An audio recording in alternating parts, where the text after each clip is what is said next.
Hello my dear friends, you're in the Military Summary channel, and this video we're going to discuss the most important events that took place during the previous 12 hours. We have lots of very interesting updates, so let's start. And this video I would like to start with the trade war that is gaining momentum, and according to information we have, this trade war is most of all is gaining momentum between the United States of America and China. I would like to discuss with you one important topic because one important detail I've noted during the previous 12 hours.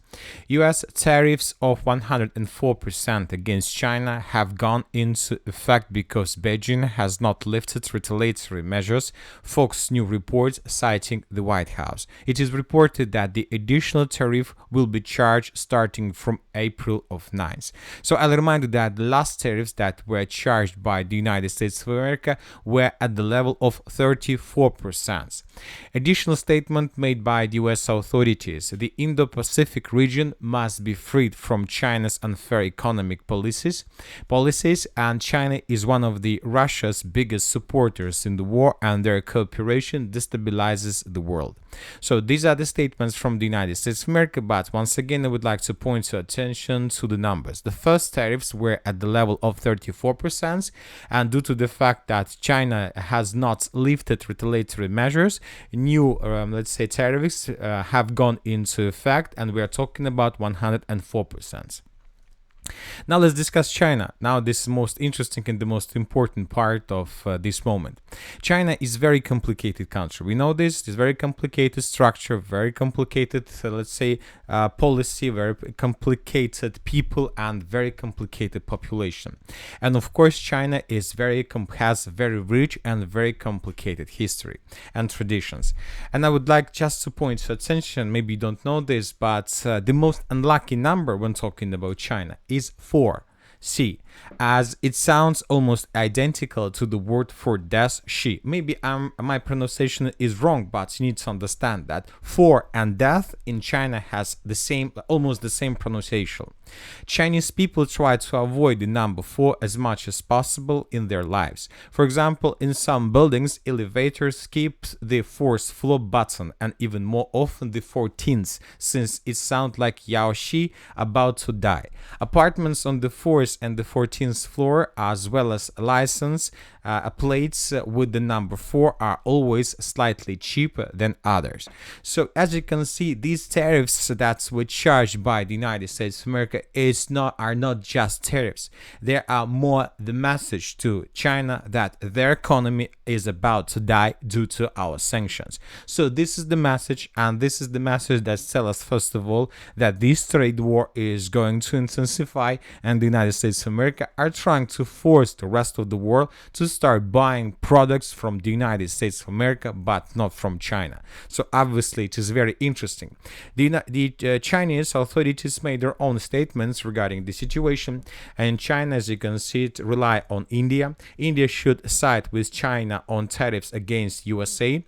Chinese embassy in India: we are facing tariff abuse by the US. China and India should join hands to overcome difficulties. So this is also very important because China and India probably is the biggest, let's say, countries. We are talking about GDP in the world.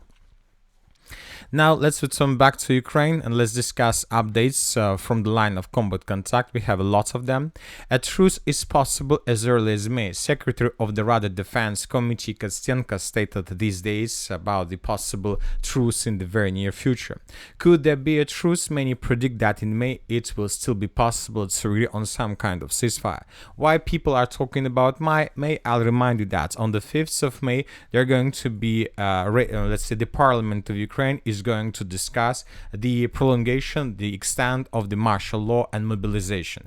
And if Ukraine Parliament prolong the martial law and the mobilization, most likely there is no need even to talk about any truce, about any settlement, because we will understand that the Ukrainians will continue war with the Russians. So this is probably the thing about the beginning of May.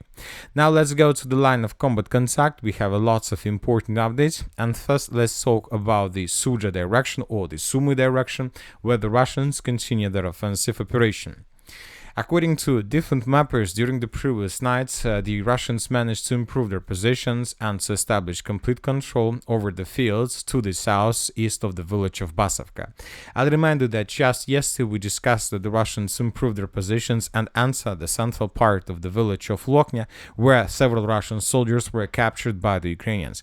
And as for the end of the 8th of April, we have adjusted this small part in the Russian favor. As for the 9th of April, different mappers reported that the Russians improved their positions in the fields and that the Russians continue advancing with the purpose to outflank the positions of the armored force of Ukraine in the territory of the settlement by the name of Oleshnya. According to pro-Ukrainian and pro-Russian sources, there are still very heavy clashes, and we understand and we see that most likely neither the Russians nor the Ukrainians can take the initiative fully in their hands. So the situation there is 50-50, but if the Russians are able to improve their positions and, let's say, to cross the N07 road and to attack the Ukrainians from behind, obviously this is going to be at the breaking point and the Ukrainians would be forced to fall back. Otherwise, they would be caught in cauldron by the Russians. Now let's move further and let's discuss the situation in the vicinity of the village by the name of Guiva. I'll remind you that yesterday the Russians, as a result of offensive operation, managed to establish complete control over the settlement of Guiva. This information was confirmed by video, by this video for example, and by the official reports provided us by the Ministry of Defense of the Russian Federation and by the official statement of the Group of Forces North.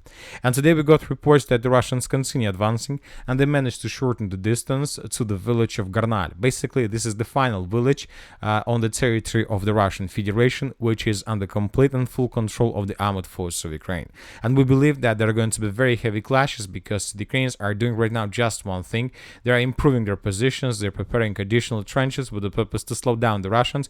But the main purpose is not to slow down the Russians. This is going to be something like a media victory or attempt to gain another media victory, let's say, to show the Ukrainians and the world that Ukrainians still control some territories on the territory of the Russian Federation.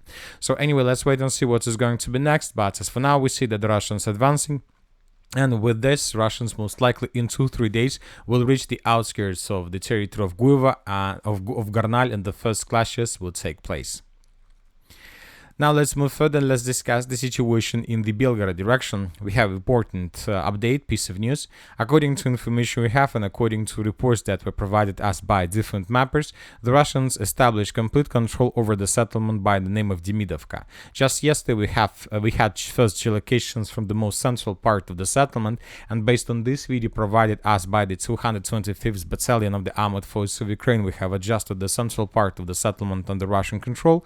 Today we got additional report that was provided us by neutral mappers that Ukrainians abandoned their positions in Dnipro, and currently Ukrainians are trying to retreat to the village of Marina and Prohody that are already located in the territory of Ukraine.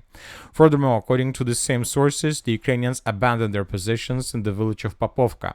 The Ukrainians are trying to cross these fields and to get as close as possible to the border, where Ukrainians will try to hold their positions along the river of Odava. So we see that Ukrainians decided to fall back from this area because most likely they lost any reason to control this territory due to high losses.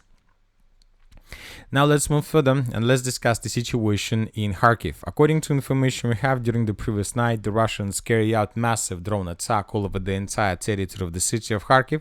As you can see, during the previous night, lots of explosions were recorded.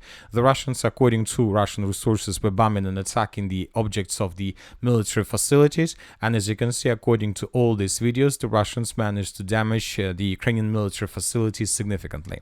So the question is why the Russians continue bombing and attacking in the city of Kharkiv. And you know that today we got a very interesting report, probably for the first time for the previous 6 months or maybe a year, very interesting report from the city of Vovchansk. We haven't added this article, this post to map, because we need additional time to check the information and to understand whether it's true or just a speculation.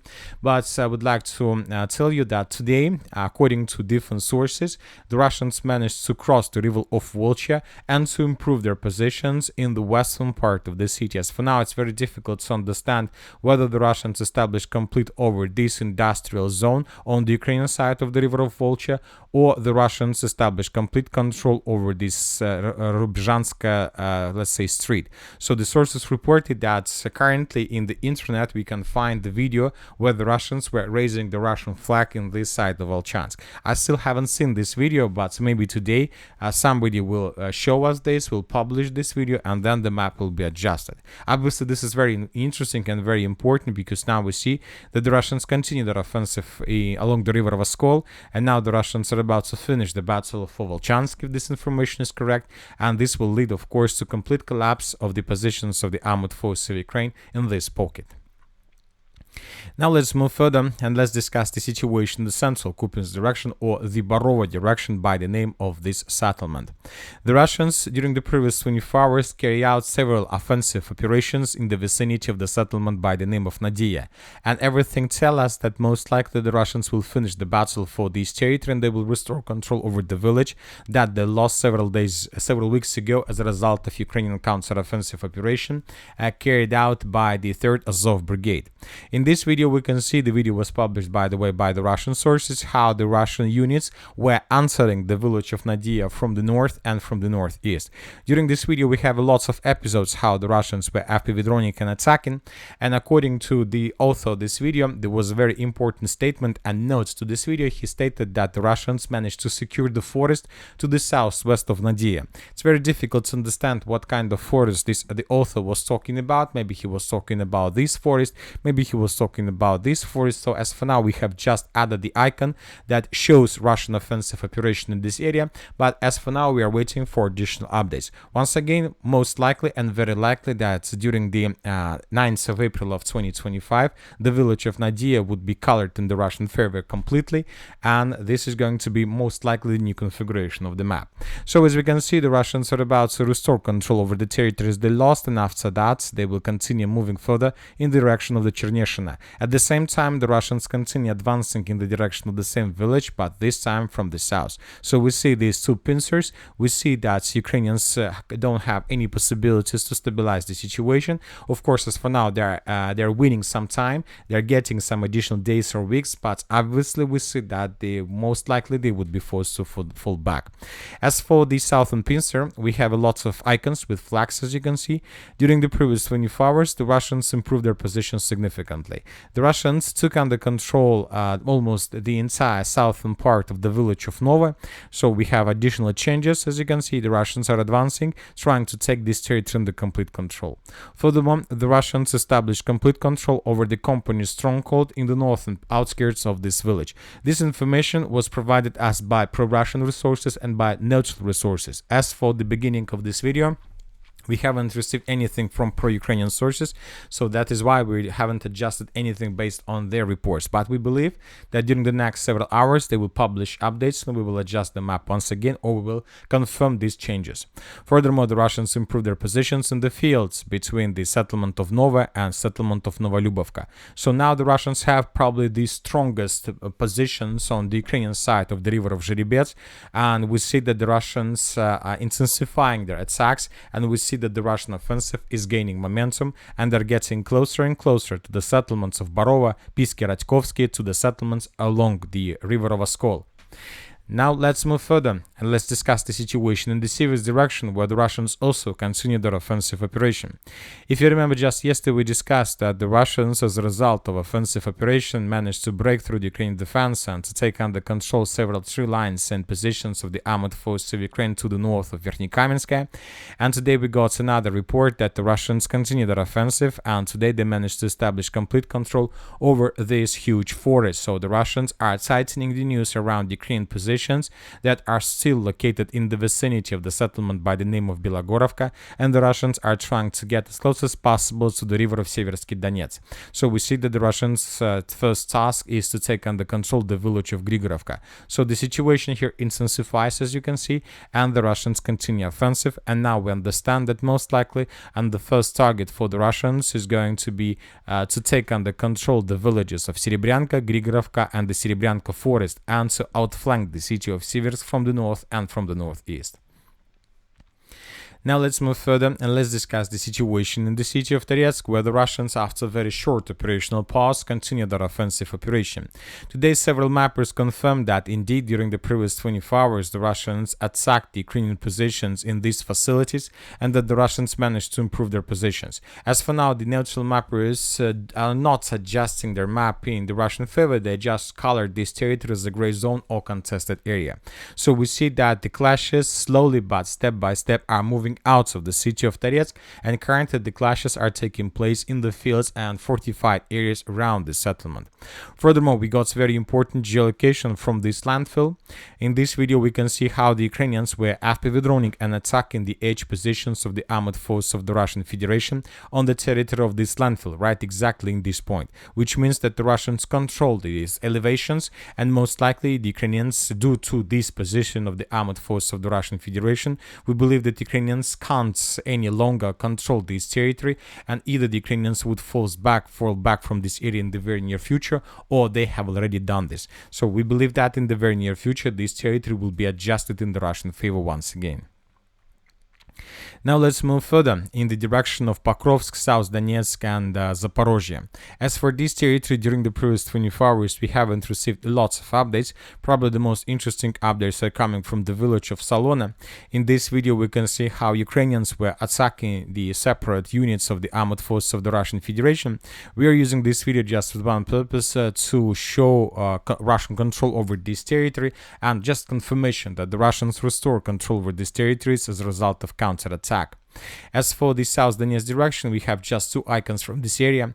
The first one located to the northwest of the village of Avdiivka. In this video we can see how the Ukrainians were attacking the Russians in this point, and based on this video we have adjusted the map and we have colored this part of the village of Avdiivka under Russian control, and we have another video from the road between Bogatyr and Constantinople. As for this video we can see the consequences of very heavy clashes between the village of Bogatyr and Constantinople. Basically we can see the consequences of complete control over this living road with Russian FPV drones. So this is something like N07 road between the settlement of Yanakivka and Suja in the Kursk and Suja directions. So here we can see the same story. Lots of vehicles were damaged and destroyed by the Russians, while the Ukrainians were trying to bring additional forces to carry out rotation and something like this. So this is another cemetery of for weapons of the Western production. As for the Zaporoia direction, during the previous 24 hours we haven't received anything special. Just several videos how the Russians were attacking and FPV droning the armored forces of Ukraine in the southern part to the south of the village of the city of Orekhov. Just the video that the Russians control the situation and have certain FPV drone control over this territory. And let's finish the video with the city of Dnipro. During the previous 24 hours, during the previous night, the Russians attacked the city with a significant number of drones, and here we can see the same thing as we saw in the city of Kharkiv. Lots of military facilities were damaged and destroyed by the Russian drones.